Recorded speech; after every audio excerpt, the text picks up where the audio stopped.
cosa che deciderà. Questo è il discorso della serata e chiaramente mi passerò da quel che è la storia dell'archeologia, quel che sta ai fatti politici, dopo il discorso anche della lingua e quel che è un po' le leggi che mi dà anche dei diritti. Quindi capite che siamo lì a muoversi oltre a quello che è la storia del 3200 anni, che è tanta roba. L'obiettivo, allora mi rappresento qua Aggregazione Veneta. Aggregazione Veneta è un insieme di associazioni che adesso si deve trasformarsi in anche con la partecipazione dei cittadini, che vuole rappresentare i diritti dei veneti, che ha fatto un percorso e che deve portare avanti la propria rivendicazione dei diritti veneti, tipo a marzo ieri in Corte Costituzionale, a marzo dell'anno prossimo siamo in Consiglio d'Europa come Aggregazione Veneta, e questa associazione ente Aggregazione Veneta rientra in un percorso di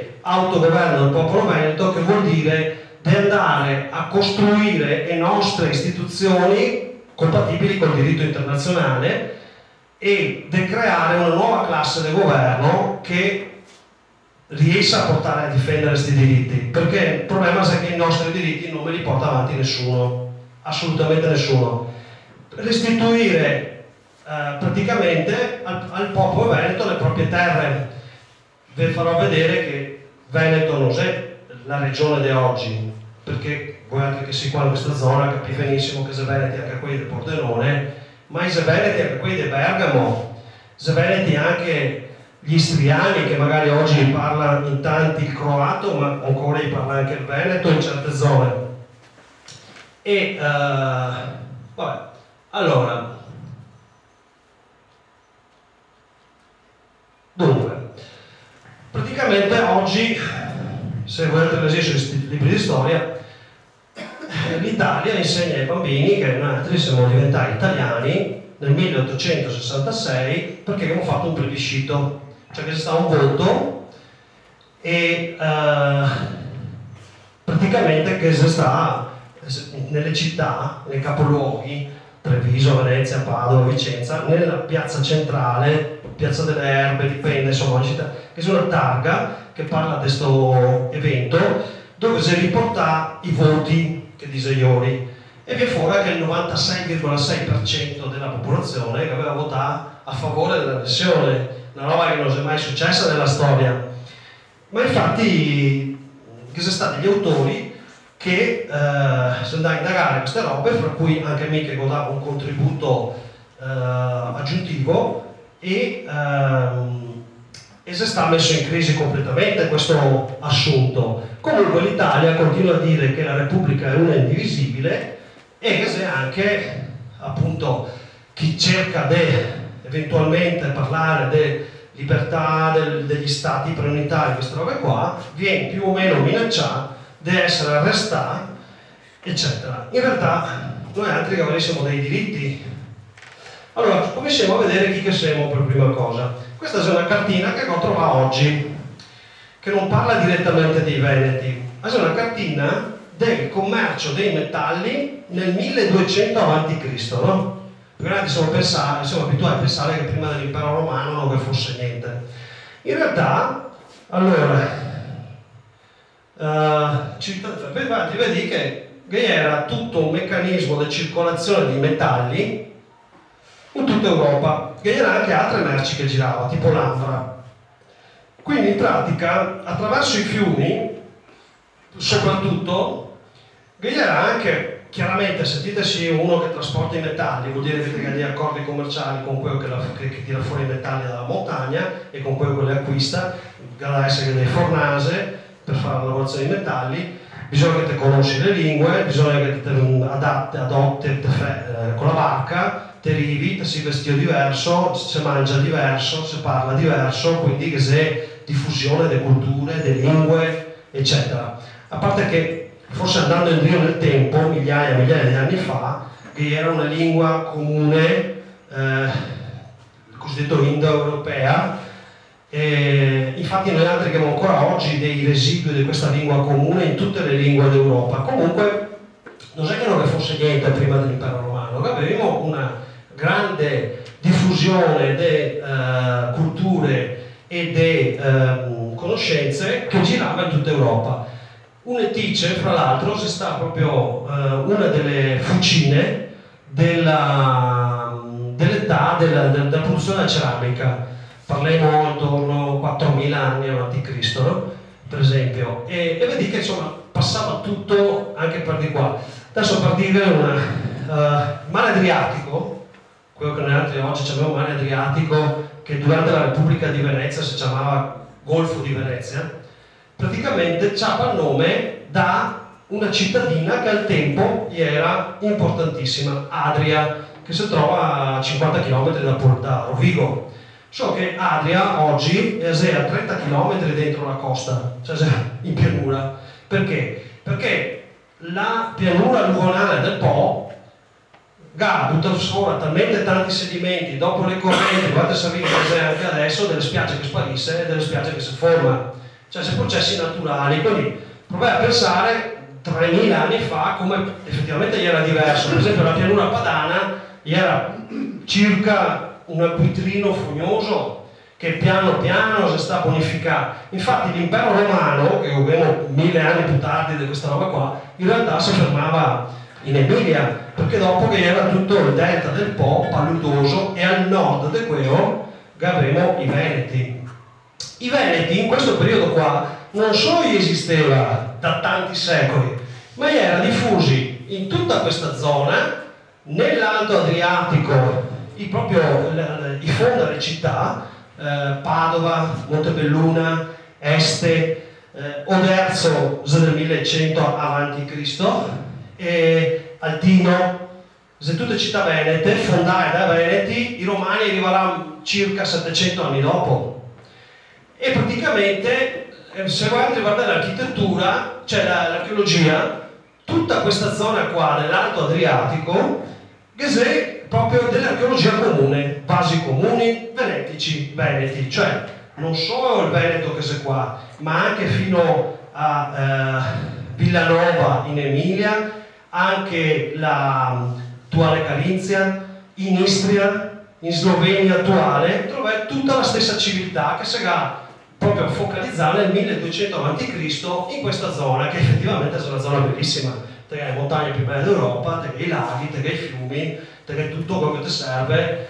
E bisogna anche considerare una roba: quest'anno è un anno un po' strano col tempo. L'anno scorso era un caldo secco, 2 anni fa ha piovuto sempre. Siamo in un momento dei cambiamenti climatici. Adesso si è fatto i carotaggi, cioè tira su dei cilindri di ghiaccio dal polo nord, e ha scoperto che questi cambiamenti improvvisi, che cambia proprio completamente il clima, e avviene anche in un periodo brevissimo, tipo 20 anni. Allora nel 1200 a.C., 1400-1200 a.C., assistiamo proprio alla migrazione dei popoli dal nord. Bisogna sapere che qua esisteva già un'altra Venezia, nella Polonia di oggi, proprio dove che è Danzica. Era una isola, una Venezia che dominava il mare, e che si sta spazza via come era deve succedere a Pellestrina una cinquantina d'anni fa. Pellestrina 50 anni fa era deve sparire con le onde, e ha fatto rialzato tutti i mulazzi, sennò anche la laguna diventava mare aperto. Quindi questi fenomeni, che una volta non potevamo neanche più del tanto contrastarli, ha prodotto delle migrazioni. Questo popolo si è spostato in tutte le direzioni, si andrà anche qua, si andrà qua, vedono i Veneti Atlantici un millennio dopo, che Giulio Cesare distrugge, si andrà qua, si andrà qua. Nel 1200 a.C. a Troia avviene la famosa guerra di Troia, e là abbiamo un generale, si chiama Antenore, che è Veneto, e ha i Veneti, cioè là era anche là i Veneti. I troiani non erano Veneti, probabilmente erano parenti stretti, però sempre tutti discendenti dal ceppo indoeuropeo, no? Indo-Europa significa in mezzo all'Europa, qua, questa. Boh. Praticamente gli fa guerra. Siccome Antenore si dimostra gli attaccanti, i barbari, gli eroi greci al tempo, perché Troia era una città molto evoluta, no? Praticamente, fra l'altro, oggi tutto l'Occidente dichiara di essere debitore della cultura greca, però i greci in origine non era altro che degli indipendentisti della Persia. dei persiani, che sono un po' anche quello ancora più antico. E oggi noi altri sarissimo i discendenti di questi che hanno fatto delle guerre, eccetera. Comunque sta il fatto che Troia viene sconfitta. E Antenore, che stava dalla parte dei troiani ma cercava di fare la pace con i greci, siccome era stato un generale che cercava la pace, che ha detto ok, ciappate i tuoi soldati, parti e vai. E lui sa che ha fatto? Si è partito con le barche e ha fatto, si andava a congiungersi con un ceppo veneto stretto, cioè i veneti a Padova. Padova nel 1200 a.C. era già una città murata con il camposanto fuori.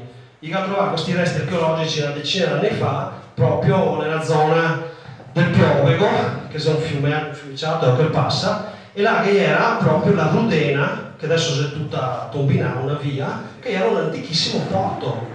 Cioè attraverso le vie fluviali si commerciava appunto dappertutto. Cioè Padova era una città quasi come Venezia nel 1200 a.C., ma fino a 300 anni fa.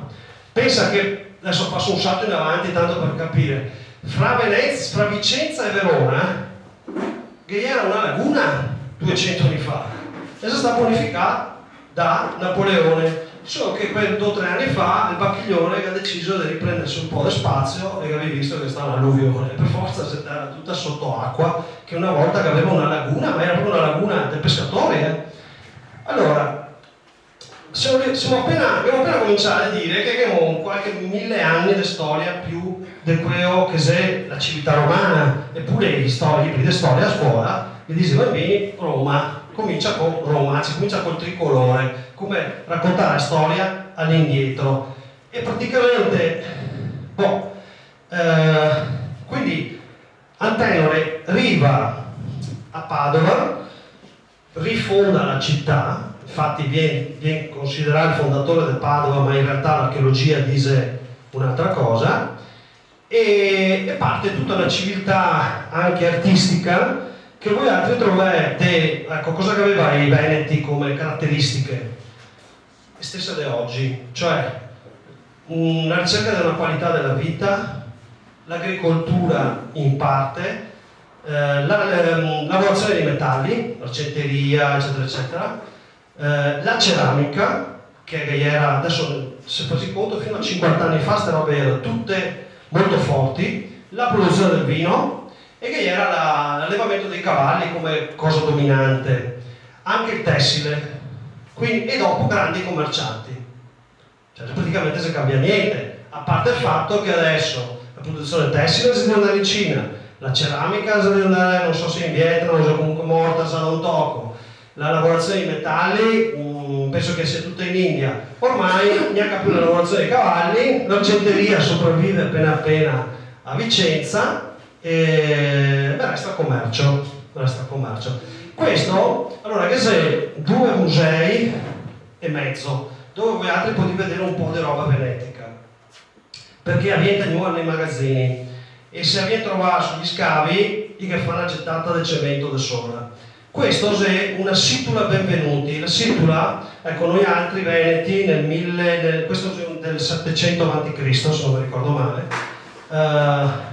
non facevamo il seppellimento dei cadaveri, facevamo l'incinerazione, cioè facevamo la bruciatura dei cadaveri e dopo si metteva le ceneri dentro dei vasi che aveva una funzione sacrale, no? E praticamente su questa è la situla benvenuti, che a Segasso è sopravvissuto miracolosamente perché è in rame, dove voi altri trovate fra l'altro già il prototipo del leone alato, queste varie creature mitologiche, e già qua nel 700 a.C. trovate il leone alato. Ecco che dopo, quando 700 anni dopo arriva a San Marco per cristianizzare le terre, perché noi altri avevamo un'altra divinità, in realtà che era un misto dei culti, eccetera, che era sicuramente la dea Rezia, ma la dea Rezia era non proprio preminente, che era la divinità Trimusiaste, cioè del Trevisi, insomma, non mi perdo neanche perché sennò avevo una serata solo su questo. E allora, a Este, che sta anche un centro vivissimo di scrittura venetica, dopo vi faccio vedere una curiosità, che era la lavorazione di metalli, eccetera, eccetera, che aveva un museo Testino, chiamato Museo Nazionale, là che c'è un po' di roba veneta, però c'è veramente poco, comunque questo ce l'ha. Aveva anche a Montebelluna un museo di roba venetica, e dopo dovevi andare a Klagenfurt in Slovenia a trovare altra roba, se no dovevo guardare i libri. Praticamente noi altri nel 700 a.C. eravamo già in questa situazione. Qua Tridentum Trento, questa cartina in realtà è incompleta, perché qua noi altri, Verona, Brescia e Bergamo era stata colonizzata da dei Galli, cosiddetti Galli cenomani, che vuol dire appunto che Gaioli faceva queste situle con i cosi. Infatti noi altri veneti nel 250 a.C. abbiamo salvato Roma dall'invasione barbarica. Erano talmente forti da avere il controllo di tutto questo territorio fino a Bergamo e Brescia, e a quel tempo avevamo mandato 20.000 uomini, un'enormità, sarebbe un'enormità anche per oggi, a salvare Roma. Abbiamo salvato Roma 2 volte noi altri veneti. Perché con i romani non avevamo guerra? Perché il fondatore mitico di Roma è Enea. Enea era il nepote di Antenore. Cioè, allora, mi sono dimenticato di dire una roba. Queste migrazioni, ve lo dico così come, diciamo, curiosità. Queste migrazioni che vi dicevo del 1400-1200 a.C. che si andava un po' in tutta Europa, e se naturalmente continua anche in tutta l'Italia. Napoli è diventata Neapolis, Napoli, durante i Greci, ma prima i fondatori, 500 anni prima, erano i Venetulani, erano veneti, i fondatori di Napoli, e che continuano ad andare giù fin qua, dove a Messina, che è un paese che si chiama Venetico, che si sta fondato dai Venetici, cioè dai Veneti. Quindi noi altri siamo uno dei popoli, potremmo dire senza tante remore, che siamo uno dei fondatori, un popolo fondatore dell'Europa. E chiaramente a dire questo è pesante. No, io sono italiano. Beh, vabbè, te puoi essere anche italiano, però posso essere orgoglioso di essere veneto, se conosco la mia storia. Prima dei Romani che avevano già questa situazione e anche consolidata verso Brescia e Bergamo, quindi io adesso non vi racconto quasi niente, si fa un salto enorme, perché sennò non finiamo più. Allora, i Veneti avevano un controllo fortissimo del territorio, per cui noi altri non avevamo neanche motivo di fare guerra con i Romani. Per cui abbiamo avuto addirittura tipo Tito Livio, che era padovano, che era storico ufficiale della Repubblica Veneta. Cioè, a un certo punto abbiamo deciso di diventare parte dell'impero romano con una confederazione pacifica, e che abbiamo acquisito la cittadinanza romana. Avere la cittadinanza romana ti dava dei privilegi. Tanto per fare un paragone, perché dopo a fine storia qualche volta si ripete. Adesso voi altri sì italiani, ma sì anche cittadini europei. Cosa vuol dire? Che avevi il diritto, come cittadini europei, di andare a abitare in un qualunque stato dell'Europa. Così come i rumeni, gli tedeschi, i francesi puoi venire a abitare qua senza nessun tipo di permesso di soggiorno, perché la cittadinanza europea fa questo, e oltretutto ciascun cittadino europeo può presentarsi, candidarsi e votare il Parlamento europeo. Se mi vado a abitare in Francia, per ipotesi, vado là, io abito qua, comune di non ha importanza, facciamo Parigi. Bene, documento, fine. Questo si sapeva dal 1993. E ve lo dico perché nel 1993 sono stato in Belgio e sono stato un anno senza permesso di soggiorno, perché nel 1993 si è scattato il trattato di Maastricht. Non solo, il cittadino europeo può candidarsi alle elezioni comunali. Quindi se io vado a Parigi posso candidarmi come sindaco di Parigi, anche se sono italiano e non sono francese. E questo in tutta Europa. Quindi se un cittadino rumeno vuole candidarsi sindaco di Oderzo, potrei anche farlo, e mi sa che in certe zone ha coraggio anche di vincere. E posso dire che un vecchio sindaco di sinistra che ha vinto le elezioni per lo scarto che dà il gruppo rumeno, sono sicuro di questo, perché aveva mezze parentele. Quindi avere la cittadinanza romana ti dava dei vantaggi, ti facevi parte della specie di confederazione militare, e praticamente nel 56 d.C. noi altri diventemmo proprio parte dell'impero romano, ma in autogoverno, cioè noi altri non mega conquistato, a differenza di altri territori, per esempio il sud Italia, l'Emilia. Ecco, i Veneti atlantici, quelli della Bretagna che vi facevo vedere prima, siccome l'impero romano si era espanso fino praticamente all'Inghilterra, eccetera, questi qua, che erano Veneti, fra l'altro mi sono smentegato di dirvi che siccome era questa grande circolazione, il lago di Costanza attuale, Veneto, durante l'impero romano si chiamava Lacus Venetus, lago Veneto.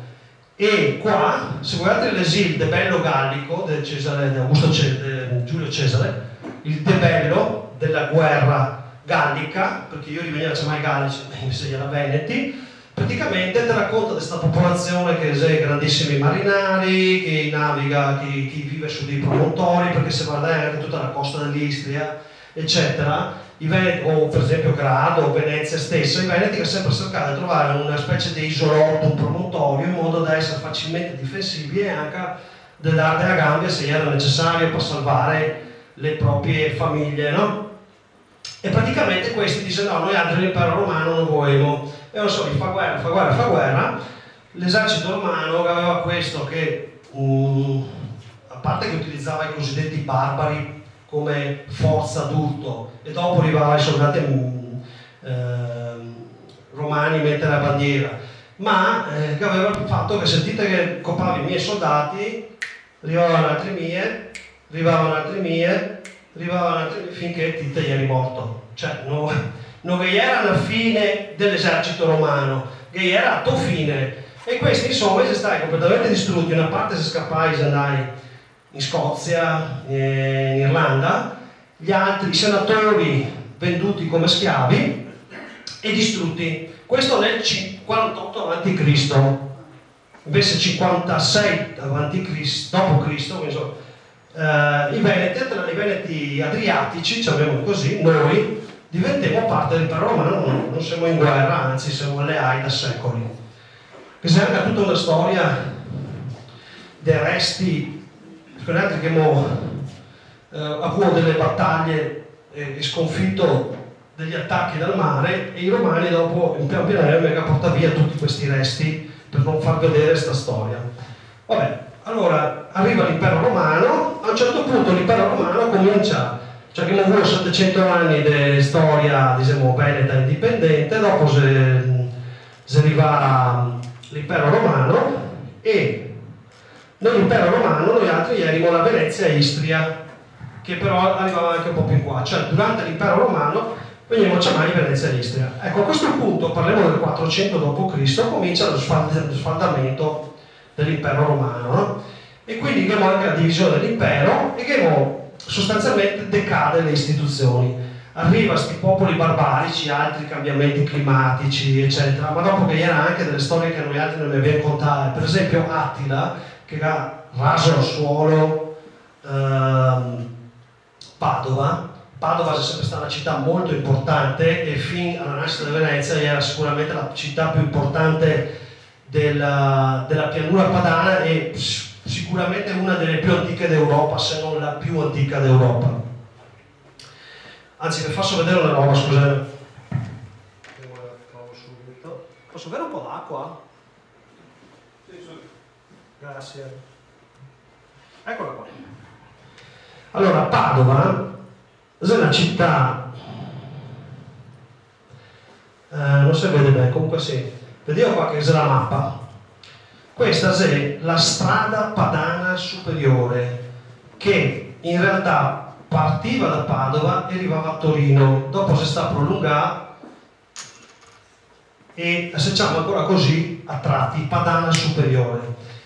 Alla padana superiore si univa, sempre partiva da Padova e arrivava a Torino, la strada padana inferiore, tutte e due a nord del Po.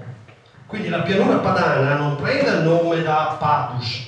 Se guardate parlare con i latinisti, il nome del fiume Po non dà il nome alla pianura padana, ma deriva da Padus, cioè Padova, la pianura di Padova, perché è una città appunto antichissima, talmente importante che da qua partiva strade che attraversava completamente tutta la pianura padana, e questo probabilmente 1 migliaio di anni prima dei Romani. Dopo si potrebbe andare oltre, potrei raccontarvi del libro che ha scritto Pepin Segato sulla fondazione delle città, perché c'è dei triangoli perfetti che unisse il sagrado del Duomo delle città venete millenarie, però queste robe diciamo che molto belle, vabbè, che adesso non avevo tempo. Allora, Venezia, Istria, disfacimento. Dopodiché viene fuori la Repubblica Veneta, cioè che è stato un periodo con i Longobardi, che aveva sostanzialmente tutto il nord Italia, ma anche addirittura una parte del sud. A un certo punto abbiamo l'impero romano d'Oriente, con capitale a Bisanzio, che è oggi Istanbul, che si chiamava Costantinopoli, e che aveva a Ravenna la capitale amministrativa, che comincia a governare. Se volete andare a vedere il Duomo di Bergamo, c'è in stile bizantino, come che c'è in stile bizantino la Basilica del San Marco. Lo stile bizantino è della cultura orientale, cioè metà dell'Italia, 3/4, era di religione che oggi noi diciamo ortodossa, cioè cattolici ortodossi, cristiani ortodossi. Infatti non solo Venezia, ma anche Ravenna, Bergamo o Palermo, c'è chiese di stile bizantino. Perché? Perché Roma era completamente ramengo, e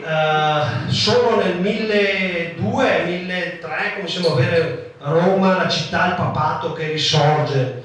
Quindi nel frattempo i popoli si erano riorganizzati, qua che erano i Longobardi. I Longobardi non sono un'etnia, Longobardi significa dalle lunghe barde, cioè dalle lunghe spade, che praticamente ripristina il controllo del territorio. Dopodiché qua, nella nostra zona, comincia a farsi le prime guerre per il controllo del territorio, con le signorie. Praticamente che gli Scala da Carrara, che non significa Carrara in Toscana dove sia, ma significa da Carrara Santo Stefano, frazione, cioè paesino che adesso oggi si chiama Due Carrare, anche là, perché era Carrara Santo Stefano e Carrara st'altra non mi ricordo. E quindi i da Carrara, allora prima che gli Scaligeri, i Carraresi, ma anche Ezzelino da Romano a Cittadella, cioè Ezzelino da Romano è il primo a realizzare praticamente il Veneto di oggi, conquistando gli altri territori. Allora gli altri che fa guerra, allora dopo arriva anche i Visconti da Milano, insomma si va avanti così, avanti in tre. Venezia è fuori da questi giochi, perché Venezia cosa fa? Ciappa e lavora sul mare, attraverso le rotte del commercio, porta il sale su per i fiumi, no? E praticamente commercia con l'Oriente portando le spezie e altre robe, e oltretutto è ben difesa, perché la sua fascia di difesa è la laguna. Quindi resta fuori da tutti questi giochi fino a che accumula talmente tanta ricchezza, soprattutto con le crociate, perché le crociate praticamente i veneziani che avevano la città di fare sostanzialmente da traghetto per le truppe che andavano a fare le crociate, se non che praticamente il Papa che aveva promesso il pagamento, su questo senso prima crociata se non ricordo male,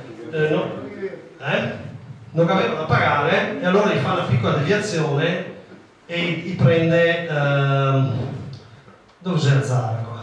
Zara, gli prende Zara perché era una città ribelle. Ecco, tutto l'Adriatico, allora perché de qua non c'è Venezia, de là c'è Venezia? Per il discorso delle rotte, dei venti, cioè non era il motore a scoppio, si andava a vela, di conseguenza che era delle stagioni che si andava verso su, delle stagioni si tornava verso su, e quindi queste coste qua, fra l'altro, essendo tutte frastagliate, permetteva la creazione di tutti i porti protetti anche dal mare brutto. Naturalmente che era delle città che volevano anche io il suo spazio, E allora sia Ragusa che Trieste, Gartental, ha fatto guerra a Venezia.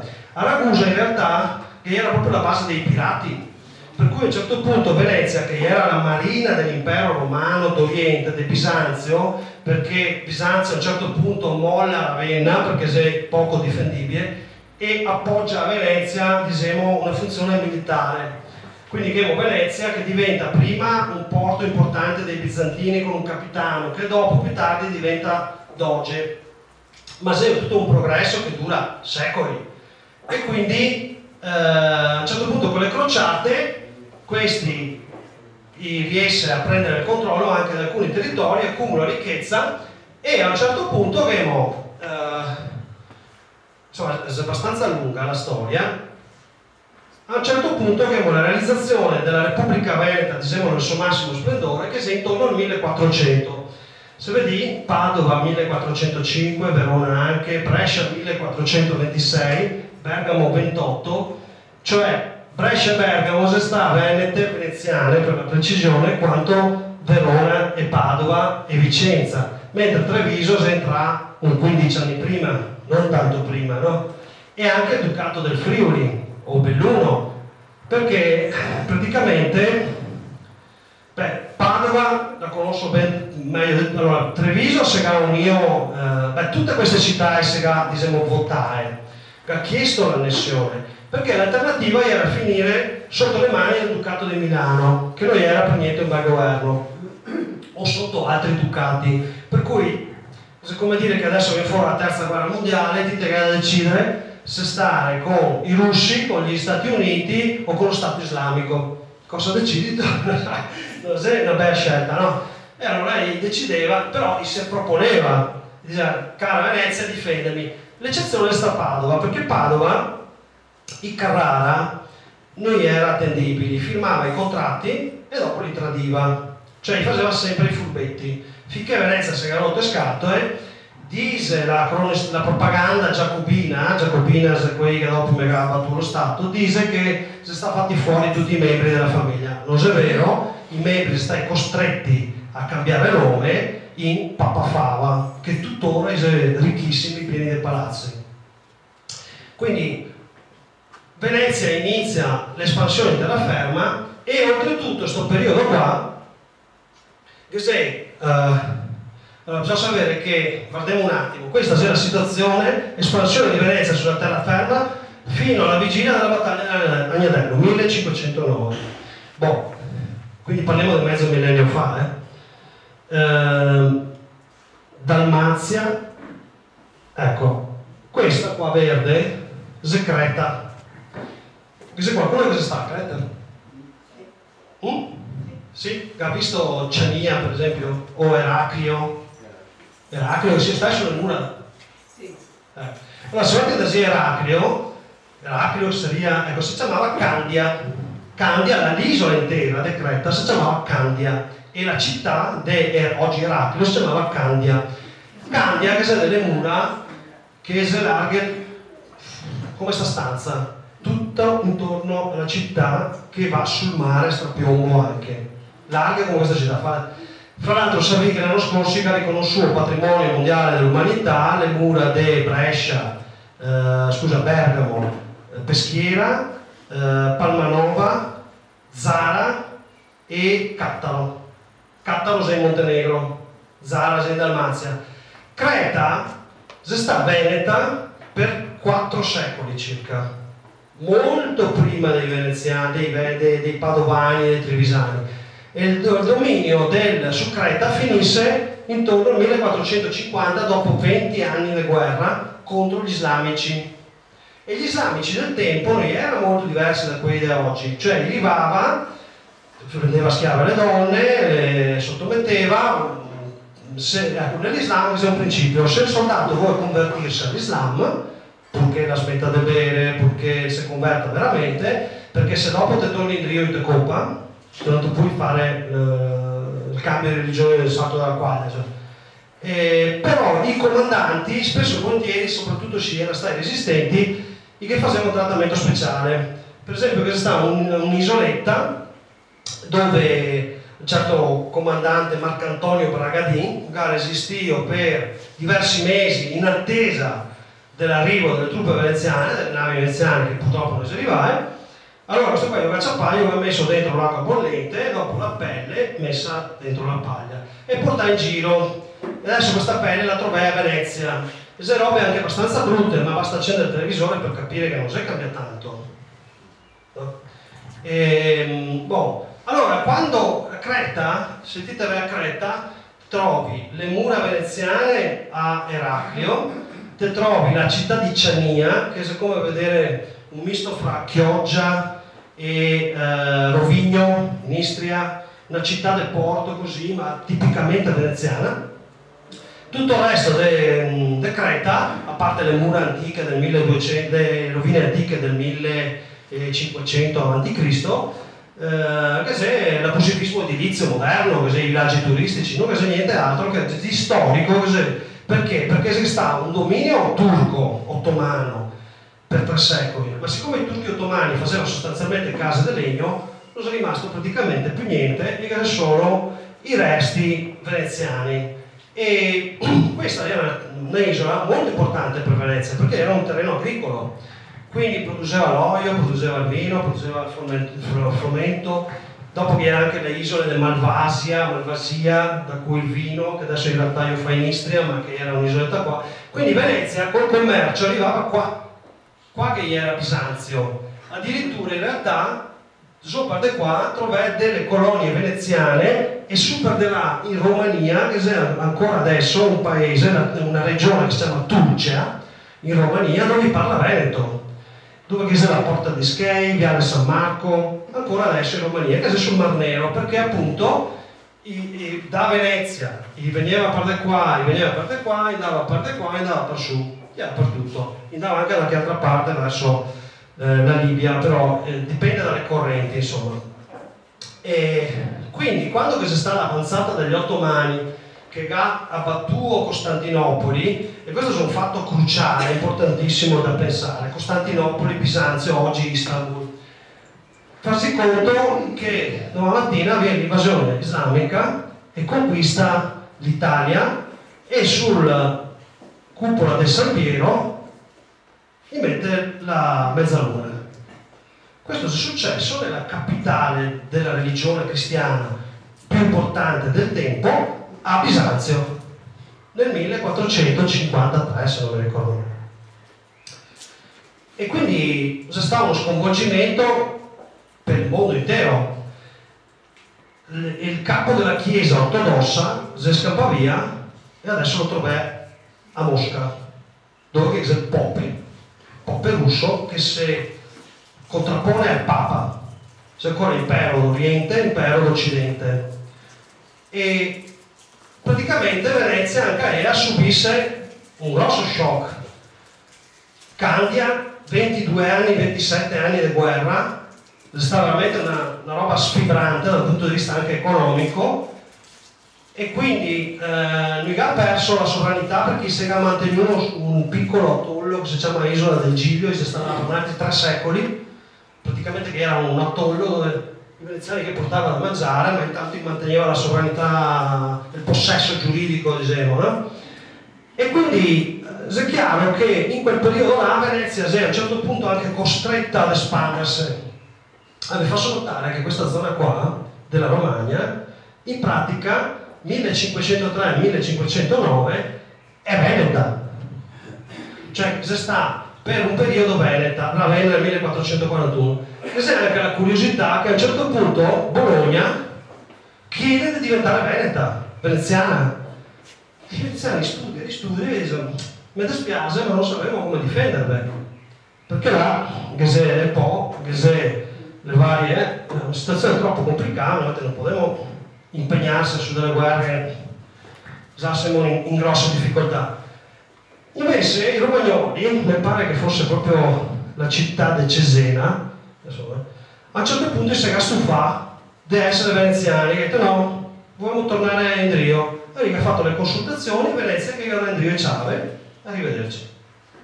Questa era Venezia. Venezia non andava mai a fare guerra se non costretta dagli altri prima di tutto, e per difendere quello che era il suo, ma non ha mai scatenato guerre contro gli altri. Fra l'altro la Dalmazia, questo è un concetto importante, noi altri l'avevamo già pagata, comprata, perché fino all'altro giorno, cioè il 1840,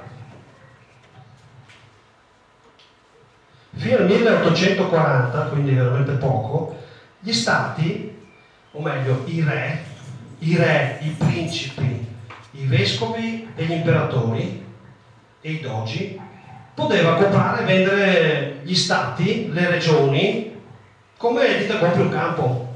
Cioè non esisteva il concetto che chi che abita dentro ha diritto di dire sì o no, fino al 1840. Per cui praticamente noi altri, che era anche l'altro principio che teneva in piedi le relazioni internazionali, era la conquista militare. Se uno ti conquistava militarmente facendo guerra, ti riduceva a essere inerme dal punto di vista militare, persa la guerra, perso tutto, ti diventavi suo suddito, sottoposto suddito. Cioè non che era il principio, mentre adesso, se guardate per esempio quando si andava in Iraq per liberare, questo è quello che si sta dicendo, per liberare dal grande dittatore, che effettivamente era un dittatore sanguinario, e portare la democrazia. Una volta portare la democrazia, legalmente io Chavez e fuori. Invece fino al 1840 gli americani, se fosse andato al tempo, nel 1839 si sarebbe tenuto l'Iraq. E lo stesso se per tutti, anche la Libia per esempio, no?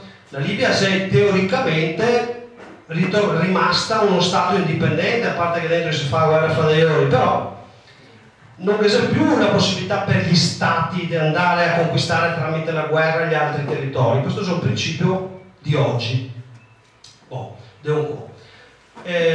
Fra l'altro, piccole curiosità, Curzola è la cittadina di nascita di Marco Polo.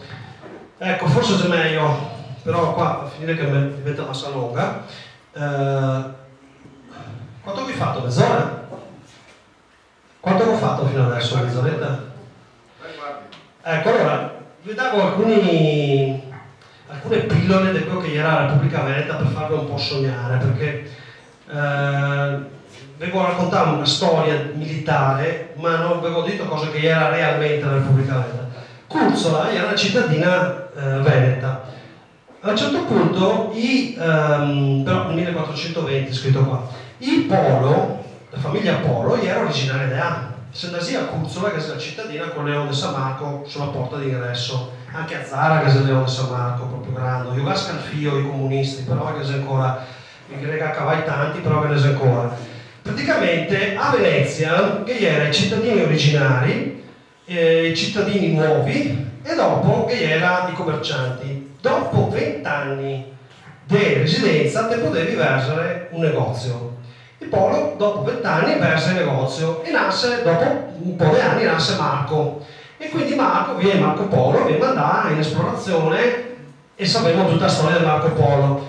Per dire che Venezia sta effettivamente che era anche i turchi durante la guerra, che era i tedeschi, no? Il fondatore dei tedeschi, che adesso che ha fatto l'emporio del Benetton, eccetera, che era dopo gli ottomani che venivano avanti, faceva scappare via le varie religioni, eccetera. Allora che c'è anche l'isola degli armeni, che avevano le chiese ortodosse, le chiese cioè che avevano una serie di religioni, che avevano una serie di popoli. Cioè Venezia è stata una specie di New York del tempo, però comandava i veneti e si doveva rispettare le regole venete.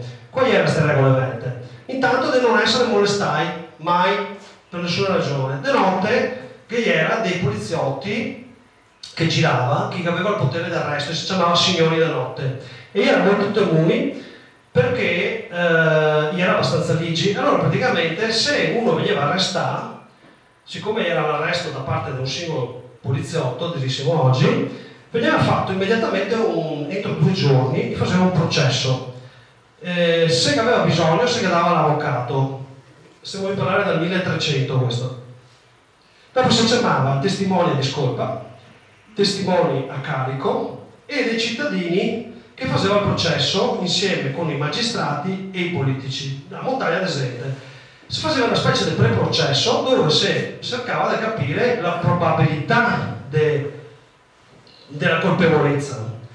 E di solito quando veniva deciso che probabilmente ti eri colpevole, te ne stavi dentro, dopo si faceva il processo, però il concetto è che la carcerazione preventiva, cioè la carcerazione in attesa di giudizio, era limitata a 2 giorni.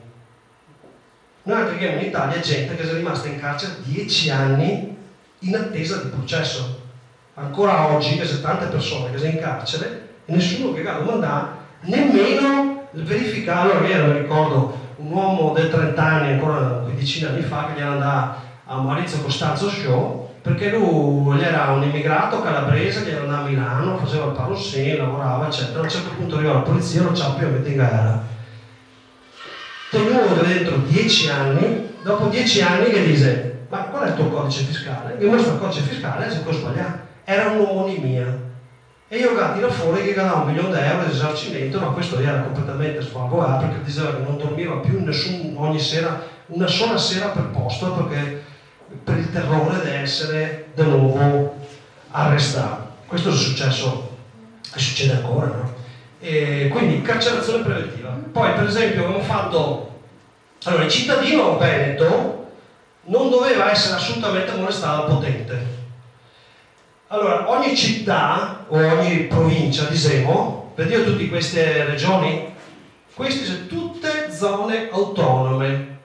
Beh, Trento non c'entra, tutte zone autonome durante la Repubblica Veneta. In realtà non c'è qui la mappa delle autonomie venete, però ogni regione aveva un suo gruppo nobiliare, che aveva delle sue speciali autonomie, e solo a questo che era un podestà, diciamo il prefetto di oggi, però lì era un prefetto che aveva anche poteri di giudizio e di condanna dei nobili, cioè quello che gli era garantito nella Repubblica Veneta è che ti potevi, se te ieri lavoravi onestamente, te potevi lavorare in pace. Le tasse non gli erano basse, ma te avevi dei servizi incredibili, adesso ve li dico fra un po' quali servizi che avevamo, e soprattutto te potevi essere tranquillo che non te avevi una molestia da parte del potente. Questo criterio era adottato e fatto legge da tutta una serie di magistrature molto severe, tanto che a un certo punto, che sta nel 1700, il figlio del doge Foscari, che è stato uno dei più ricchi e potenti della Repubblica Veneta, che aveva rubato, e il processo Pippo Maio va a condannare all'esilio. Fra l'altro era proprio una testa calda perché dopo che ha cercato di entrare, bla bla bla. E so pare che era doge, è stata talmente male sta roba che ha fatto un sciopone e praticamente, siccome il doge gli era a vita, io ho tenuto là così perché non gli era neanche più tanto con la testa dopo sto fatto. Cioè, si arrivai al punto di condannare all'esilio il figlio del capo dello Stato, cioè i veneziani. La pena di morte era una roba abbastanza rara, perché i condannati erano trattati molto bene rispetto al resto degli stati. Quando si dice te mando i piombi, che se ancora no, in realtà i piombi erano fra le migliori prigioni d'Europa, non erano assolutamente peggiori delle altre, cioè le altre che erano i sosi che ti mangiavano i carcagni, qua no. E dopo altre robe, i veneziani, ma insomma tutta la Repubblica Veneta, che ha fatto l'assicurazione per gli invalidi del lavoro, il sindacato di categoria proprio specializzato per lavoro, che era poi le cosiddette scuole grandi, cioè il sindacato faceva anche la formazione e quindi anche l'assicurazione.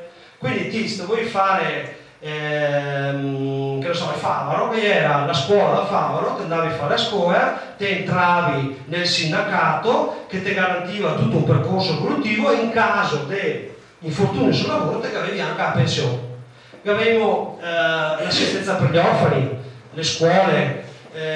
Venezia, per dirvi l'atteggiamento, che era la capitale, non ha mai cercato minimamente di mettere in discussione l'Università di Padova. Perché? Perché Padova aveva 2 o 3 secoli in più di storia e era riconosciuta già al tempo l'eccellenza, per cui dice: perché mi devo andare a scalfire un'eccellenza? Anzi, meglio, mando i figli della nobiltà a Padova, quindi in una zona già più dell'entroterra, che vede un altro mondo, impara, capisce, studia e dopo torna in Rio e fa il governo, perché la nobiltà si trasmetteva in parte le cariche che comunque erano molto veloci. Un'altra piccola roba, i ministri, poi che noi altri chiamiamo ministri, che erano i consiglieri ducali, praticamente che era una carica da 3 mesi rinnovabile una volta o la carica da 6 mesi rinnovabile una volta. Questo perché? Perché se tu sei ministro, ti fai tutti i tuoi affaretti, ti sai che fra 3 mesi non sei più ministro, o fra 6 mesi al massimo. Quindi se meglio che faccia roba fatta bene, perché quello dopo potrebbe avere anche un interesse contrario e soprattutto che era un cambio progressivo.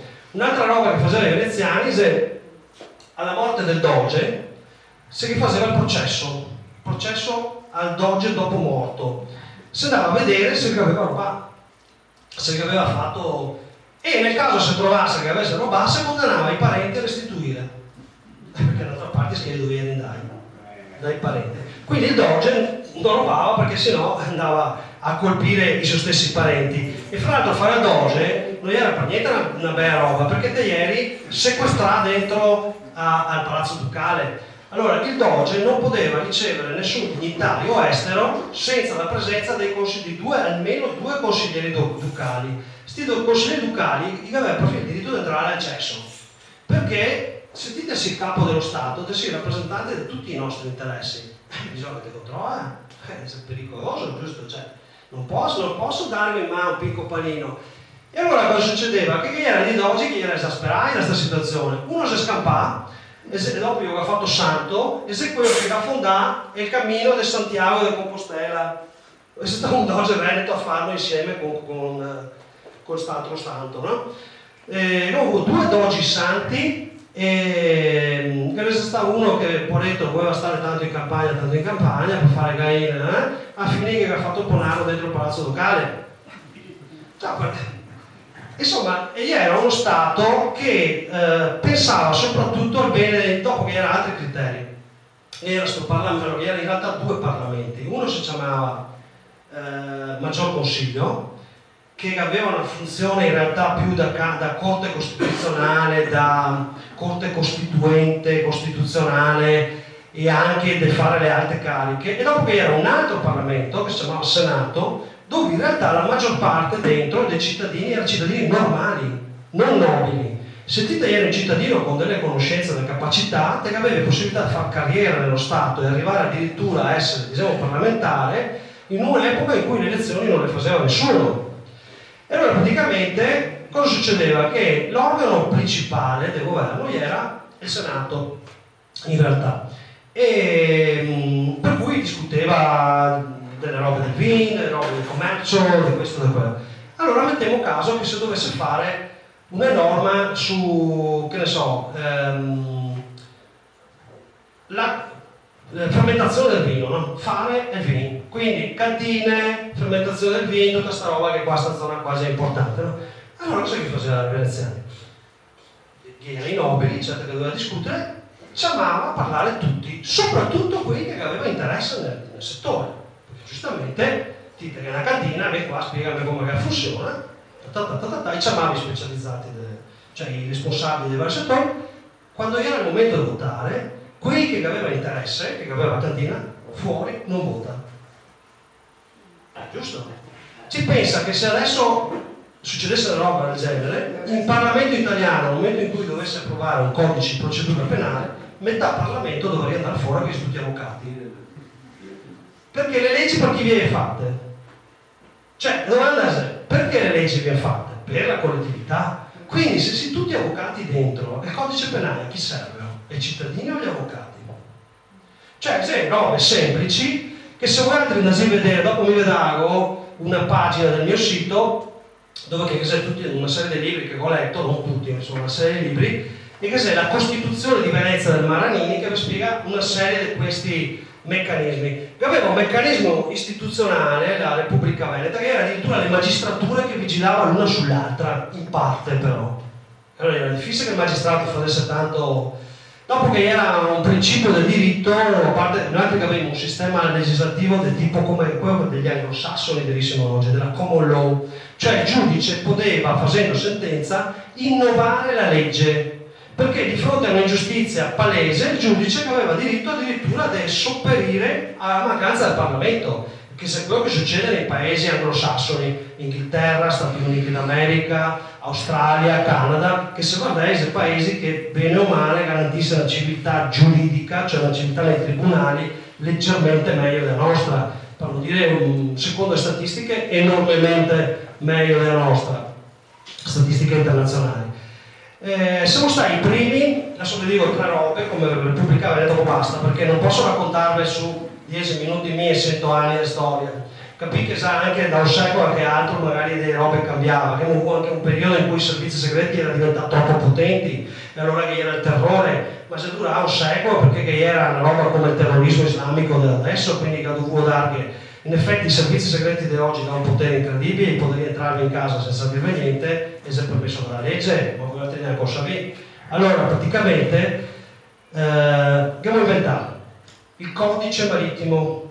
Ancora oggi il cargo, che barche, che si chiama cargo, le navi, si chiama cargo da caricare, Veneto. Allora abbiamo inventato il codice marittimo e buona parte della terminologia marinara. Abbiamo inventato le leggi di condominio, perché? Questa ve la racconto. Allora, supponevo che la signora sa che in Grecia gli fa delle piccole lavorazioni di porcellana e sa che qua potrebbe essere anche una roba interessante, oppure le fa e le vuole portare le armi, non ha importanza.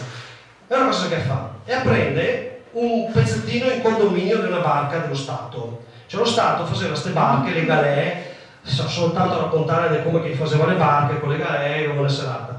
Praticamente faceva queste navi da guerra, però che veniva adattare a fare il mercantile, però era sempre pronto a fare la guerra. E allora i cittadini potevano prendere in affitto come una specie di servizio postale 1 metro quadro, 2 metri quadri. Quindi la signora si caricava le sue robe oppure andava a Maningode e a tornare per uno che conveniva, che bisognava portare su qualcosa, dopo riportare su quello che voleva, e assettoeva in affitto. Questo affitto veniva chiamato condominio e si è nata tutta la legislazione del condominio. Dopodiché, siccome ogni tanto arrivava il maremoto, eccetera, eccetera, si sta inventando le assicurazioni, si sta inventando gli assegni, le banche, cioè abbiamo fatto. Come? Praticamente che siamo stati all'apice, dopo naturalmente a volte che era altri paesi che copiava, qualche volta erano noi che copiavamo, però eravamo sempre fra i primi su tante robe. Abbiamo fatto l'assistenza ai poveri nobili, perché i nobili che ne erano anche dei poveri, abbiamo fatto il servizio postale era meraviglioso, che era il trasporto della grappa che andava fino in Svizzera, eccetera, vigilare con i mussi e i soldati. Insomma, abbiamo fatto veramente uno Stato molto moderno. Pensate che addirittura nel 1300 noi altri che avevamo il monopolio del sale. Quindi facevamo il sale su queste zone qua, che sono ancora le saliere, e lo portavamo in tutta Europa o dove che arrivavamo, ma comunque il sale che al tempo era fondamentale perché ti fai la conservazione, ma c'è anche oligoelementi. Però a un certo punto i veneziani si è reso conto che sto monopolio del sale era diventato un po' troppo pesantino, come dire, cioè statalista. Allora cosa gli ha fatto? Gli ha diviso il monopolio del sale in più aziende, mettendolo in competizione fra di loro. Questo oggi noi altri lo chiamiamo antitrust, cioè antimonopolio. E se è una roba che in Italia si sta fatta forse 20 anni fa e ancora non funziona. Noi altri l'abbiamo fatto nel 1300. Tanto per dirvi che siamo in rio molto spesso del 500 anni sulla nostra storia. Oggi. Allora, questa è la Repubblica Veneta e Candia, 22 anni di guerra, Naxos, Napoli, Romania, Lecce che è una colonia veneziana, Bari la che abbiamo salvato dagli ottomani, la Repubblica Veneta, questo era il leone alato che si trova sulla chiesa, ecco una roba da sapere, la chiesa, la Basilica di San Marco in realtà era la cappella privata del doge, come i signori che aveva la sua chiesa, Questa è la cappella privata del Doge. E il Doge, a un certo punto, con l'arrivo del corpo di San Marco, avevamo la giurisdizione. Quindi lui era il capo della chiesa di San Marco, che aveva un suo rito diverso. Attenzione che dopo in Veneto non si faceva mancare niente, che manca il corpo di San Luca a Padova, che si sta a verificare essere giusto, perché la testa che ha ad Alessandria d'Egitto, il DNA è lo stesso, quindi insomma il detto che è lo stesso corpo. La chiesa di Santa Giustina a Padova, in Prato Navale, che è il corpo di San Luca, quindi ci mancano 2 evangelisti nell'arco di 30 km. E praticamente Leone Alato, simbolo anticamente veneto, è il simbolo anche di San Marco. La chiesa è una giurisdizione indipendente, tanto è che nel 1500 fa un concilio e invita il Papa, i vescovi, i principi e i re. E dice no, non potevano. E quindi ha scritto il Doge di Venezia. E ha invitato anche al Doge di Venezia perché era capo della chiesa di San Marco. Guardate, Savì, tanto per capire questo meccanismo, no? Perché bisogna che vi racconta la realtà di oggi per capire che in realtà non era molto diverso al tempo. La regina d'Inghilterra è il capo della chiesa anglicana. Sappiamo che non fa messa. Chi è che fa messa? Il vescovo di Canterbury in Inghilterra. Quindi la chiesa mica che sta in divorzio, non so se ve lo raccontare, comunque che sta in divorzio, e quindi ha fatto gli inglesi che hanno fatto la scissione religiosa, che è la chiesa anglicana. Il vescovo di Canterbury non è cattolico, è la chiesa anglicana. La regina d'Inghilterra, oltretutto, è capo di Stato, come Doge, e quindi ha tanti stati ancora oggi, fra cui non solo l'Inghilterra, la Scozia, che sono uno Stato, anche se non ha il Parlamento, il Galles e l'Irlanda. L'Irlanda non c'è più l'Irlanda del Nord, perché vabbè, l'Irlanda si diventa... Però ha anche il Canada, Nuova Zelanda, l'Australia. La regina d'Inghilterra una cinquantina d'anni fa aveva praticamente mezzo mondo sotto di sé. Aveva Sudafrica, l'India. Boh. Il Doge di Venezia aveva più o meno le stesse prerogative. E a un certo punto che era...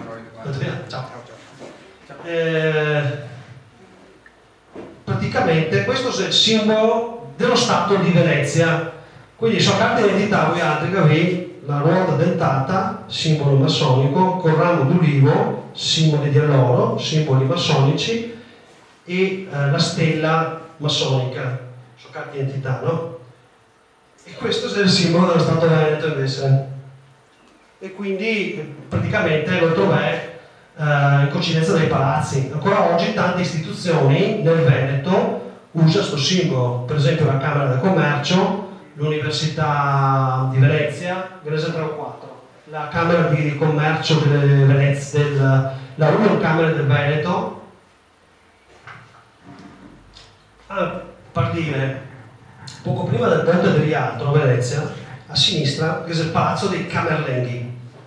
I Camerlenghi era il revisore dei conti, diciamo la procura dei conti, la procura del controllo dei conti della Repubblica di Venezia. Sapete chi è dentro quel palazzo là oggi? La Corte dei Conti. Proprio. E invece nel palazzo del Doge, ancora oggi in effetti mi pare che sia il vero potere che governa l'Italia. Perché oggi nella residenza privata del Doge, che non è accessibile da quel che mi ha detto, Ghesè responsabile regionale della Banca d'Italia, perché in effetti chi che comanda in Italia è le banche, come sapevi forse se qualcuno ha perso qualcosa. Vabbè, questa è la nostra bandiera nazionale, questa non è un simbolo di un partito, è una bandiera che ha 500 anni credo, è la bandiera dei Veneti. E vedi che cos'è? Ne ho col Vangelo, Pax Marce Evangelista Meo, pace a te, cioè una bandiera con scritto pace, però che è la bandiera della guerra. Se da a Zara trovo questo leone qua, perché è stata una città conquistata. Su tutte le altre città, queste qua nostre, il leone che si sopporta è questo, perché sono una città in pace, entrare in pace. Allora, ecco, allora, come vedi, questa sarà la Repubblica di Venezia, sta nel 1700 eccetera. Vedi questo? Allora, questi territori qua si sta veneti tutti insieme nello stesso periodo, cioè dire che Bergamo non è veneta, allora si può dirlo anche di Verona, di Padova, di Treviso, perché l'appartenenza alla Repubblica Veneta è stata la stessa. Una roba invece molto più grave è dire che non si veneti questi territori, perché questi si entrai 2 secoli prima, 3 secoli prima. L'Istria era veneziana, era veneta, prima dei Romani. Infatti se voi altri andate qua, quello che c'è, non so se si andate a vedere, andate che sono posti bellissimi, tutto quello che c'è di architettura è sostanzialmente o veneto o comunista. Adesso io devo fare un po' di qualcosa del civile. Boh, questa grande repubblica meravigliosa, a un certo punto, nonostante che abbia fatto guerra su guerra, che ha salvato l'Europa, noi altri veneti abbiamo salvato l'Europa dall'invasione islamica sia a Lepanto che nel 1775, mi sembra, che abbiamo fermato gli islamici a Corfù, perché ieri arrivai anche a Vienna quasi, alle porte di Vienna. Praticamente a un certo punto abbiamo detto, vabbè, noi siamo stato neutrale, come la Svizzera per intendersi. Napoleone, che era veramente un delinquente, praticamente si inventa che deve andare a conquistare l'Austria e quindi, sfruttando un trattato di passaggio, entra con le truppe e una volta dentro cosa che fa? Si crea degli attentati da solo, cioè, e accusa la Repubblica Veneta. Questa è una storia moderna, no? Sapevi che se viene fuori, per esempio, documenti certi che per l'Arbor in realtà gli americani sapevano benissimo che era un attacco imminente e non ha detto evacuate, perché con questo attacco io ho potuto entrare in guerra. Cioè questo è un dato ufficiale, Non so se voglio parlare dell'11 settembre 2001, se voglio parlare del 1900, cosa devo parlare, 46? 5? Vabbè. Cioè, se voglio parlare, non sempre, se voglio parlare del 2001, non so se voglio parlare di queste robe di adesso. Comunque, anche un altro che ha usato l'autoattentato, se sta Hitler, quando si sta incendiando il Parlamento, che ha accusato i comunisti cechi, e quindi dopo che ha fatto l'invasione, in realtà dopo si sta accertando che era stato degli emissari del Ministero dell'Interno nazista, e che c'è stato anche uno, questa è una storia assurda che solo i tedeschi potevano farlo, cioè io ho accusato un comunista, io ho arrestato, e questo qua si riusciva a provare che era stato il Ministero dell'Interno, io ho assolto durante il nazismo con Hitler al governo. No, perché la legge tedesca andava in maniera indipendente dal governo, no? Allora praticamente arriva Napoleone, fa una serie di attentati a Brescia di sicuro, a Verona. A un certo punto l'esasperazione è tale per cui la popolazione insorge contro questi francesi, veramente, fra l'altro i soldati francesi erano tutti scarcerati, cioè erano banditi agli arresti nelle carceri che sono stati scarcerati, e Napoleone che ha detto qualcosa del genere come: adesso vi porto nella pianura più fertile dell'Europa e voi altri dove soltanto torve quello che vuoi. Questo era. Praticamente a un certo punto la popolazione di Verona insorge e ogni anno fa la ricorrenza per commemorazione di questa insurrezione popolare che si chiama Pasqua Veronesi, che è stato veramente un eccidio dei francesi, ma che ha fatto delle robe terribili i francesi, cioè bruciare case con la gente dentro, proprio orribile, finché arriva praticamente a Venezia e coi cannoni puntai e dice Napoleone dice: sarò come Attila per lo Stato Veneto. E allora cosa succede? Che a queste condizioni la Repubblica Veneta bisogna che si arrenda, perché comunque la guerra se ne sta semplicemente distruzione. Non so se è fatto bene, se non so se è fatto male. Comunque il 12 maggio il maggior consiglio, che avevo detto era l'organo, diciamo, costituzionale, fa una riforma e trasferisce tutti i poteri del capo dello Stato, cioè del Doge, a Napoleone. Non si sta a dichiarare la fine della Repubblica, si sta a consegnare i poteri al generale e adottare una nuova forma di governo, quella francese. Però, allora, che dice che praticamente la delibera è illegale perché mancava il numero legale. In realtà più di qualche storico dice che in realtà il numero legale, che era la gravezza che si chiedeva di numeri legali, però comunque a parte che il maggior consiglio non aveva il megadito, che non aveva il numero legale, e comunque la dichiarazione di pace o di guerra non rispettava il maggior consiglio ma al Senato, e infatti si è stata fatta una delibera, mi sembra 2 giorni prima, del Senato. E comunque che sia un semplice fatto che a quel tempo il diritto internazionale diceva questo, diceva ancora quello che diceva fino al 1840, e il più forte vinse. Cioè una volta che uno arriva e ti riduce a essere inerme dal punto di vista militare, ti sei conquistato, punto, finito. Questa è la realtà. La Catalogna, per andare nell'attualità, faceva parte di uno stato che era Andorra e Catalogna, Navarra e Catalogna, che era stata a sua volta Catalogna conquistata. Per cui ieri, oggi, non ha il diritto di indipendenza, perché quando ha perso la sovranità, era un periodo in cui la sovranità, cioè il popolo non aveva voce. I Veneti però avevano una specie di fortuna, cioè lo Stato non si sta sciolto e incorporato. Napoleone, proprio per poter disporre meglio delle sue robe, ha mantenuto vivo lo Stato, e la prima roba che ha fatto è dividerlo a pezzetti. Allora, l'Istria, la Dalmazia che dà all'Austria, che era venuta per andare a conquistare. Corfù che ha dato agli inglesi, prima si è tenuto per un po' dopo che ha dato agli inglesi, mentre il pezzo di Grecia, che noi avevamo tutta la Morea, che era tutta la Grecia con le isole, il Peloponneso, eccetera, si è riunito e ha fatto la Repubblica Epto-Ionica, cioè la Grecia di oggi nasce come stati indipendenti della ex Repubblica Veneta che si è unito in una nuova repubblica che si chiamava Repubblica Epto-Ionica, che dopo si diventa la Grecia. E quindi praticamente per noi altri scommessa il periodo più brutto della storia come Veneti. Fermo restando che del periodo fra il 400 e il 1000 d.C. ne sappiamo abbastanza poco. Allora, la Repubblica Veneta il 13 maggio rimaneva ma democratica, cosiddetto democratica. Il potere passava dal patriziato al popolo, secondo teoria francese.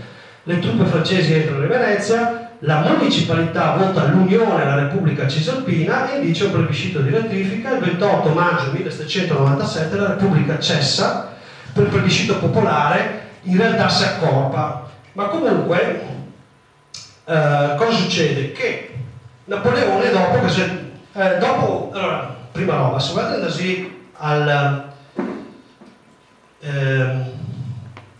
al Louvre, un terzo del Louvre è roba veneta che Napoleone ha rubato.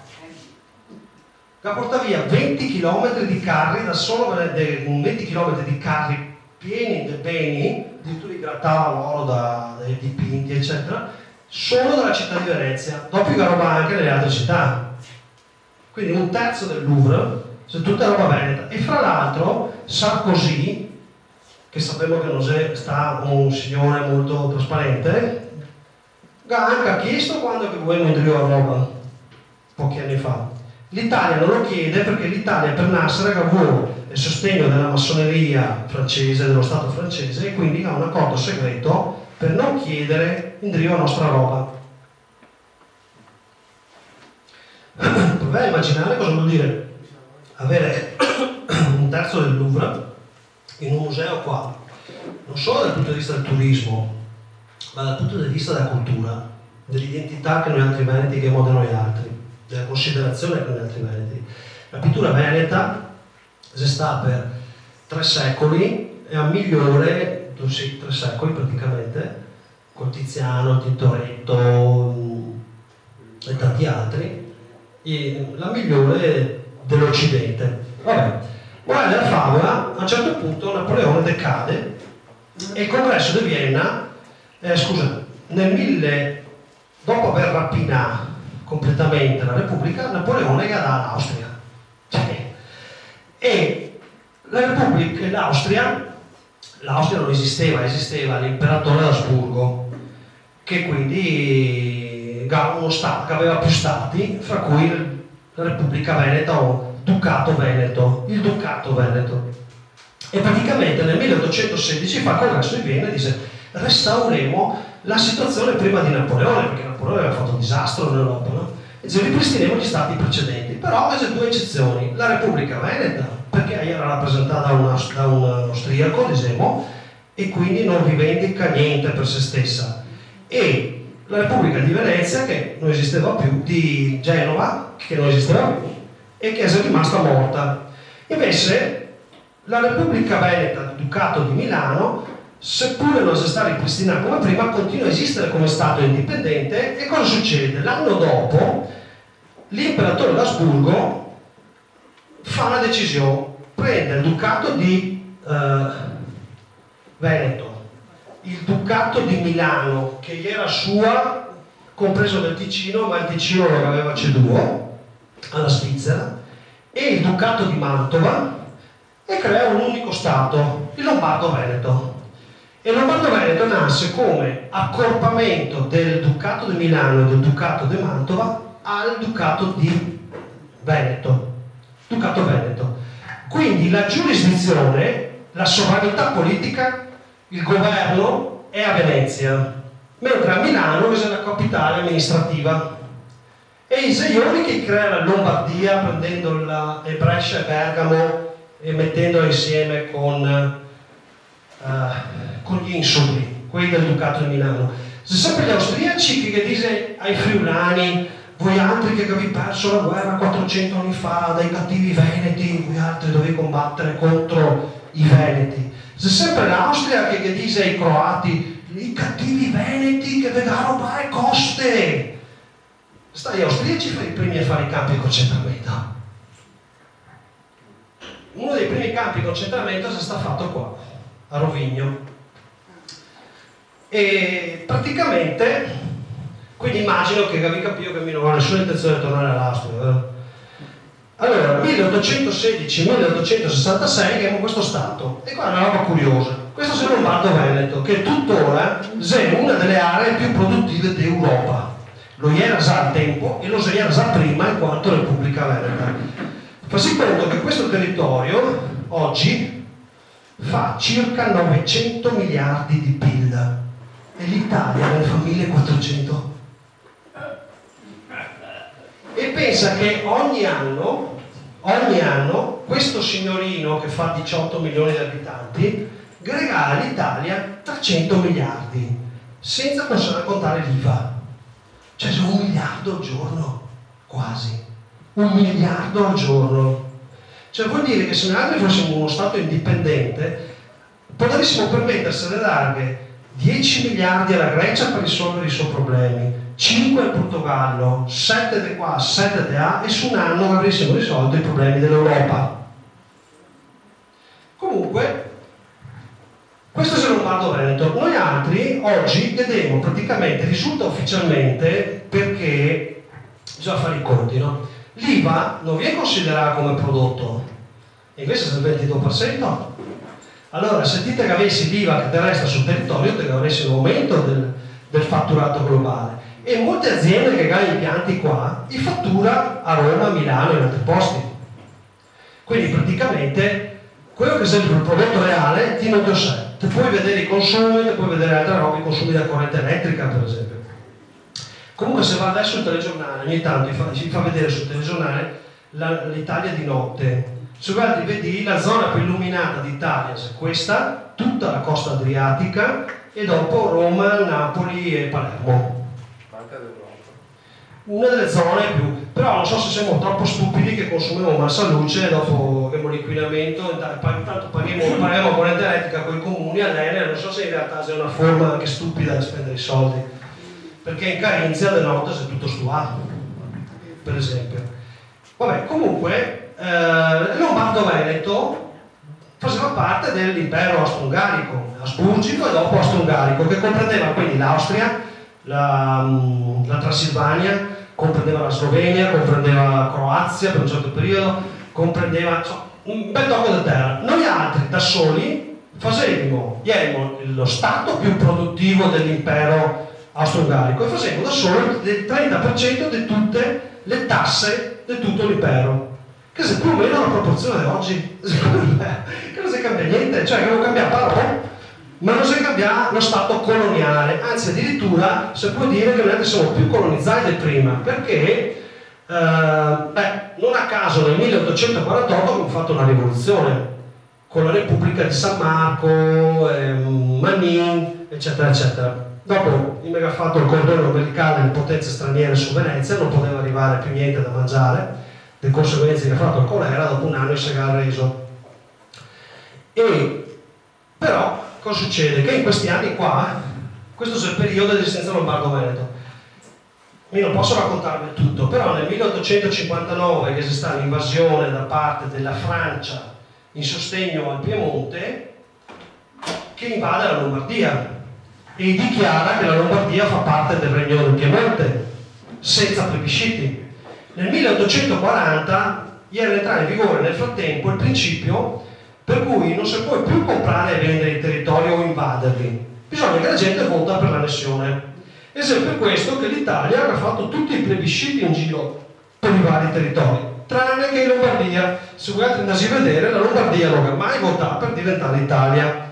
Quindi già comincia a capire che questa zona è abbastanza strana. E succede che aspetta un attimo.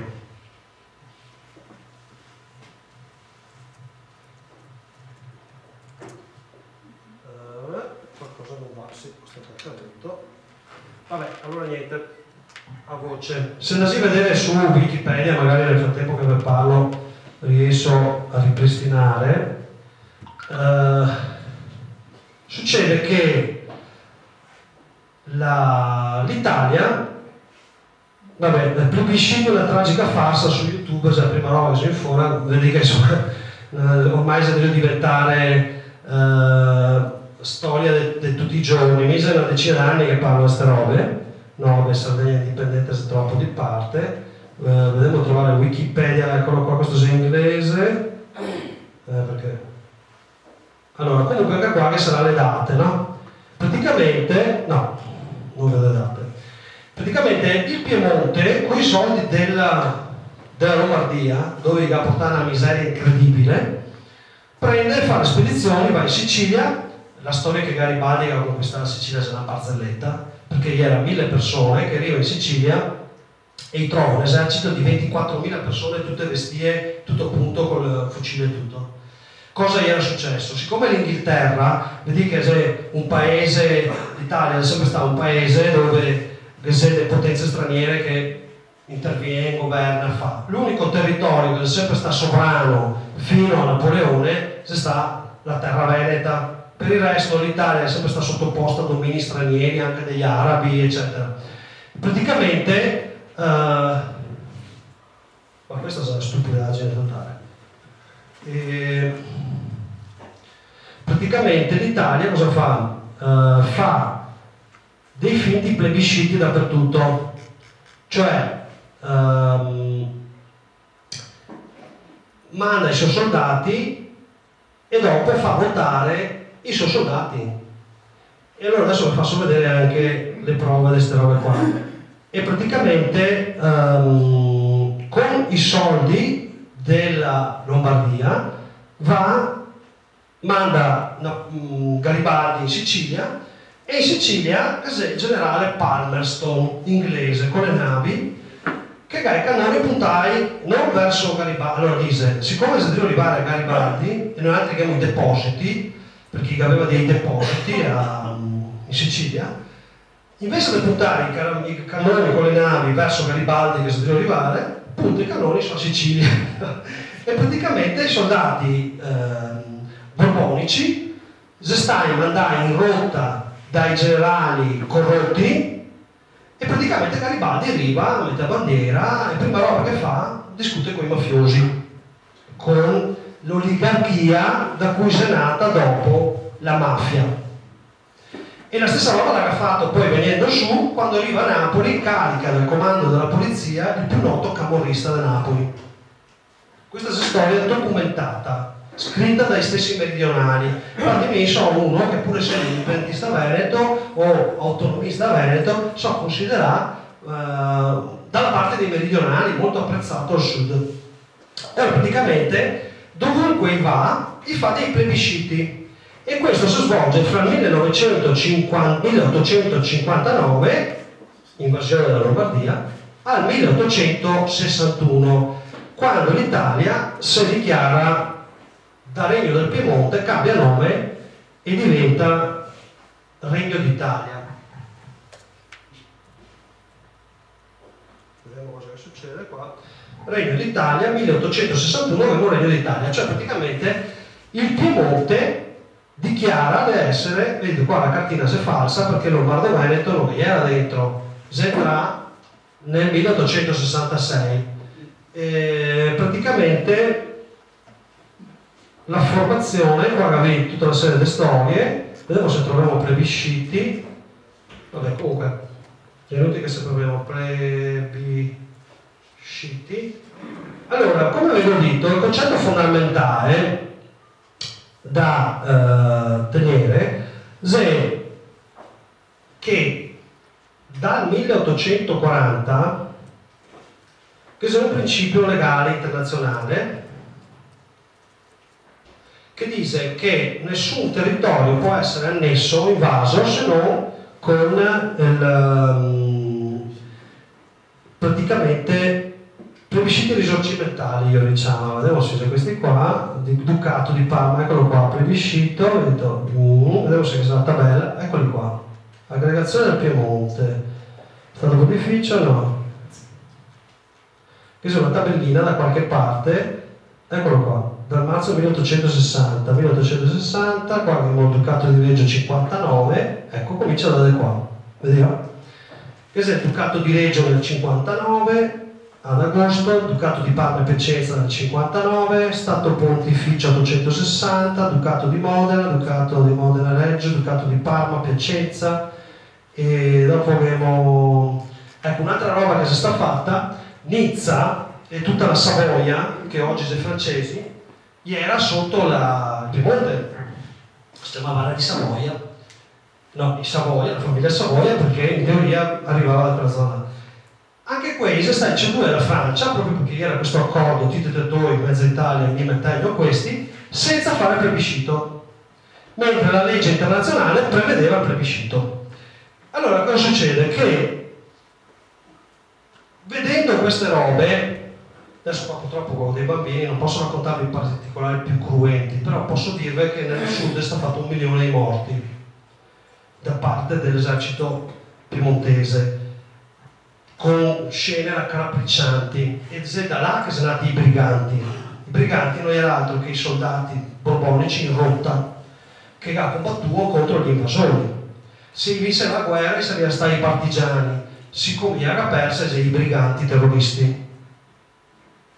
Siccome lo Stato islamico è di terroristi, ma si vinse la guerra, diventava dei partigiani.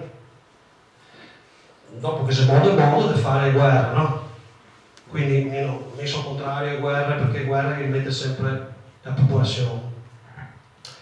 Allora praticamente con tutto quello che succede al sud, a un certo punto l'Italia vuole il Lombardo Veneto, cioè in realtà vuole il Veneto e il Friuli Venezia Giulia, perché la Lombardia è la Gasà. La Gasà fisicamente, la Gasà militarmente, ma non la Galia legalmente, perché non aveva fatto il plebiscito. E allora cosa succede? Che l'Italia che dice dammi sto Lombardo Veneto, no, non posso via, perché i Veneti a un certo punto erano diventati, diciamo, non fedeli, però che sai, se te da decidere se stare con lo Stato islamico piuttosto che con la Russia, o piuttosto di stare, che ne so, con un paese che comunque non si è fatto dei banditi, allora basta leggere Del Bocca, Maledetti Savoia, vi racconta delle robe allucinanti su come che si sta fatta l'unità d'Italia. Praticamente l'Italia che dice all'Austria che dice da Sima e Lombardo Veneto se nostro sei italiano. Nel frattempo che aveva imposto l'uso dell'italiano gli austriaci qua. Quindi, e ora dice no, a nord dell'Austria vi era la Prussia, potente stato militare. E allora l'Italia fa un accordo con la Prussia, un accordo segreto, che quando la Prussia attaccherà l'Austria dal nord, l'Italia attaccherà il Lombardo-Veneto da sud. Parte nel 1866 la Prussia e l'Italia aspetta 2 o 3 settimane, a un certo punto gli va l'attacco a Custozza. Arriva l'esercito austriaco, in realtà fatto dai Veneti, un'ammazzata terribile. Cioè sconfigge l'esercito italiano, ma di brutto anche. Se ti deve vedere a Custozza, questa cosa non te capissi. Non ti capissi che era gli italiani che ha perso. Allora l'Italia tenta di fare la rivincita per mare.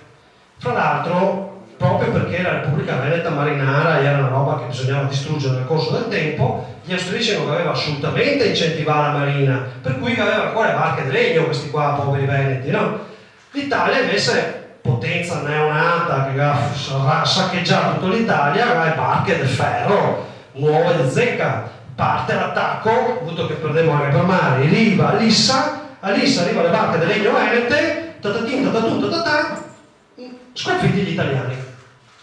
Questa, cioè, è una roba proprio barche, commento, non mi ricordo più di chi, barche di ferro con uomini di legno contro barche di legno con uomini di ferro.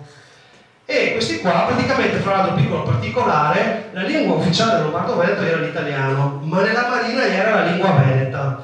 E la lingua veneta era lingua, questa adesso devo parlare me, come assimilare vostra o assimilare veneziana, era la lingua ufficiale dello Stato Veneto, della Repubblica Veneta. Praticamente cosa succede? Che nella marina era obbligatorio la lingua veneta. I capitani austriaci erano costretti a studiare la lingua veneta. E non a caso, quando che a Lissa nel 1866 la marina austrische-venetische, qualcosa del genere, scusate, il nome tedesco non lo conosco, cioè la marina austro-veneta sconfigge gli italiani e alla fine lancia Cappeo, viva San Marco. No? Disperazione per l'Italia, dice cosa fai adesso? E ora che fa l'accordo sotto banco segreto, va all'Austria e dice: siccome nel frattempo a nord la Prussia gli era dio distruggere l'impero austro-ungarico, tanto se che dopo si sta sconfitta a Sodova e si finiva l'impero austro-ungarico, proprio perché era già in perdita, l'Austria ha bisogno di spostare le truppe. E allora gli italiani va là e dice: sta attento, noi altri non te combattiamo più, sentite me cedi Lombardo-Veneto. No? Cioè, appena vinto per terra, appena vinto per mare, con le insegne austriache cosa faccio? Si cedo, non posso, però era proprio devo rischiare la distruzione completa. Allora ha detto: facciamo un trattato, noi altri vediamo il territorio la Francia vigila perché i veneti faccia un referendum e un voto, e il sesto voto dice che vuole unirsi a voi, noi altri non diciamo niente, dice l'Austria.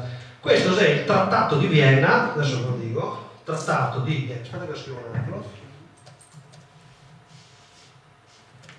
1866. Se volete andare a vedere questo trattato, che c'è anche il testo qua, dice chiaramente che noi altri avevamo diritto di votare per... ve lo faccio vedere così praticamente... Vabbè, il trattato c'è l'atto finale, diciamo che prima che c'è anche dei testi io vi dice che c'è la terza guerra di indipendenza, la parte della terza guerra di indipendenza, invece proprio non c'entra assolutamente niente. Il plebiscito vediamo se lo troviamo qua, Trattato di Vienna, eccolo qua, Trattato di Vienna. No, mi riporta qua, guarda, bisogna andare su Wikisource.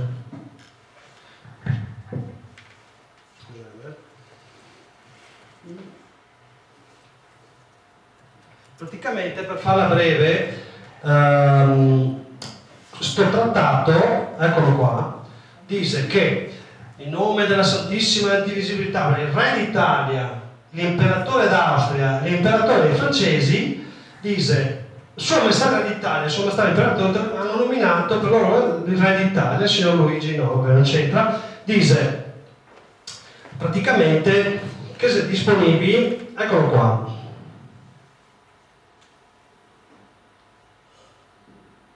Ecco, intanto questo è un piccolo particolare. La frontiera del territorio ceduto è determinata dai confini amministrativi attuali del Regno Lombardo-Veneto. Amministrativi non vuol dire militari, vuol dire amministrativi, perché aveva discusso del fatto che la Lombardia era sotto controllo militare italiano, ma non gli era stato mai fatto un plebiscito. E per rendere regolare questo passaggio del territorio bisognava fare il voto di tutto il Lombardo-Veneto. E infatti, io riparlo del Lombardo-Veneto, e praticamente cos'è questo trattato? Questo è un altro atto collegato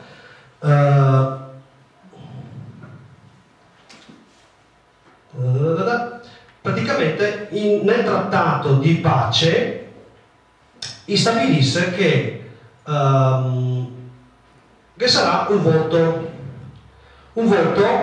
libero della popolazione interessata, un voto libero dei cittadini di tutto Lombardo-Veneto.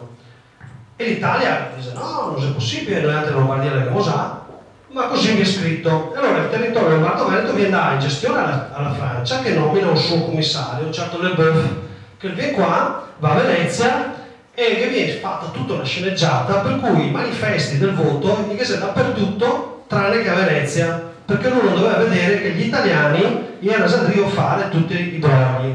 Praticamente, per farvela molto stringata, l'Italia controllava il territorio 4 mesi prima, 3 mesi prima del voto.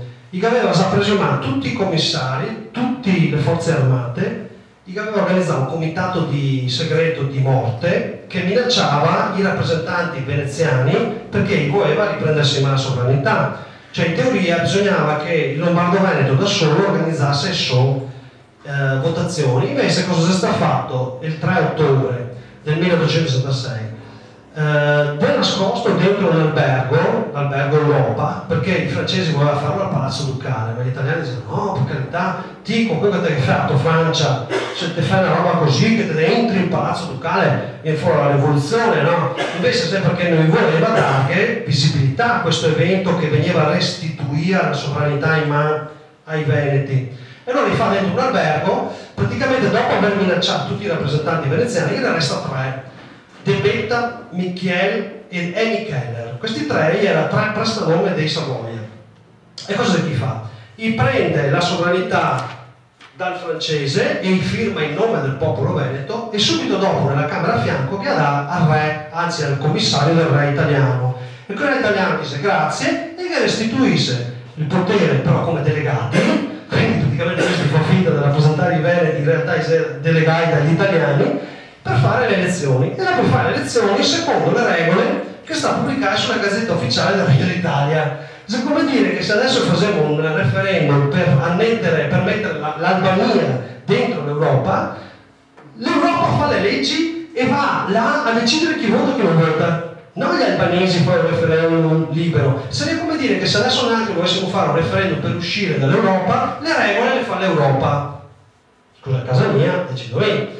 E infatti cosa succede? Che gli italiani fa una legge dove gli dà il voto ai suoi soldati. Adesso se me ne un secondo perché purtroppo mi sa che non mi so neanche preparare, vedremo se questo è il plebiscito fasullo. Niente, un secondo.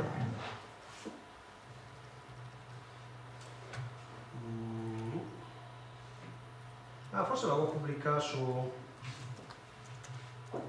Allora, mi va un sito, palmeri.net, va un sito dove trovare diverse chicche su questo discorso, 1866, vediamo se l'avevo messo. Eccolo qua, intanto che è il trattato di Vienna.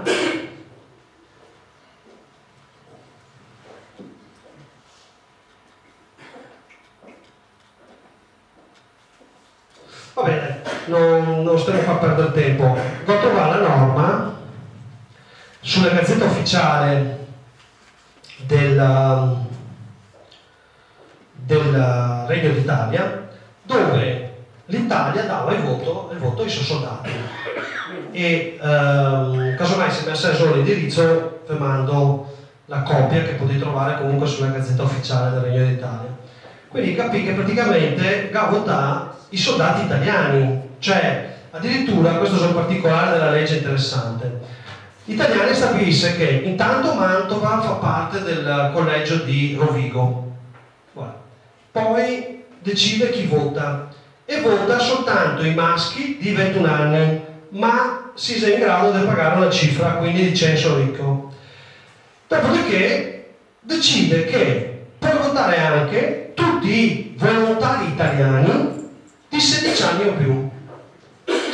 Quei veneti del 21, i volontari italiani, che poi praticamente erano i soldati, tutti gli avventurieri che a quel tempo andavano dove era la guerra, puoi votare liberamente. E praticamente che sta un signore che si chiama, chi è che mi ha chiesto prima, no, si andava via, che si andava a vedere, perché si ancora degli archivi, su alcuni seggi, come che si sta fatte queste votazioni. Allora si vedeva che vi era 2020 diritto, 3.000 voti, perché era qui che entrava, mi voto, poi andava dall'altra parte, mi voto, io italiano, e votava, e quindi era più votato.